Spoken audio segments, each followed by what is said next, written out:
Hi and welcome to Healing Solidarity. I really want to warmly welcome you to the conference.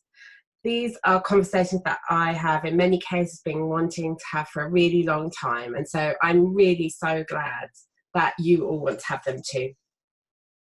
I hope that during this week together you'll not only find the talks themselves rich and interesting, but come into the Facebook group, which for me is like the equivalent of the place in a live conference where you meet other participants after and between the talks. And you'll come there to engage in discussions, ask questions, participate as much as you are able to this week. This is the conference I would organise in person if I had the resources to do so. And so I'll be hanging out in the group a lot during the week and able to be in conversation with you all if you'd like to be. For me, the intersection between well-being and how we do things differently in the development sector has become clearer and clearer over time. It started with me seeing things I felt were inequitable, and then with me noticing that people were so busy all the time, always trying to get the next thing done, take the next thing off, achieve the next objective in their projects. They were doing things that seemed important, but I wasn't always sure if they were. Myself included, I was doing this too. And over time, and as my own work on well-being and self and collective care has developed, I've seen that trying to do it all is also part and parcel of a culture that so many of us are in other ways, and in these ways too perhaps, trying to resist. A culture that needs us to stay busy and compliant so we don't see quite just how inequitable and unjust so many of the systems and cultures we live in and with truly are. That in doing it all, we miss sometimes the ways in which we can be in true solidarity with one another that take time and reflection and space.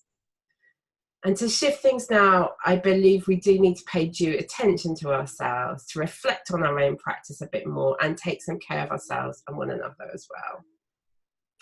True solidarity doesn't require us to expend ourselves in service of an imagined other, but to meet one another in mutual respect, support and practice to fight the inequities of our times together. So if you can this week, I invite you to take some time to be with us and also some time to stop doing, even if it's just for a few minutes. In our Facebook group, we'll also be sharing live practices each day to support you in caring for yourself and reflecting on how you show up in your work, as well as hosting conversations there in the Facebook group about the talks and the important questions that they raise. I want to remind you also before we begin that this conference is deliberately designed to invite conversations about some of the most difficult and intransient structural issues in our sector.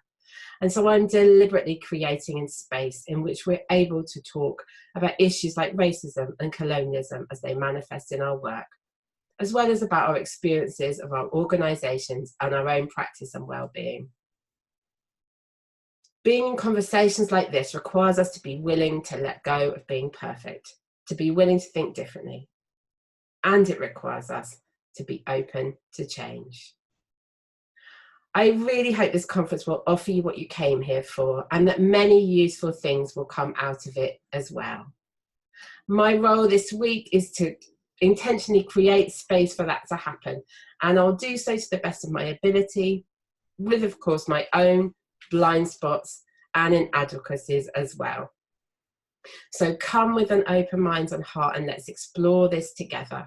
Enjoy the talks, use the workbooks if you'd like to, and see you in the Facebook group for more conversation and discussion about all of this there.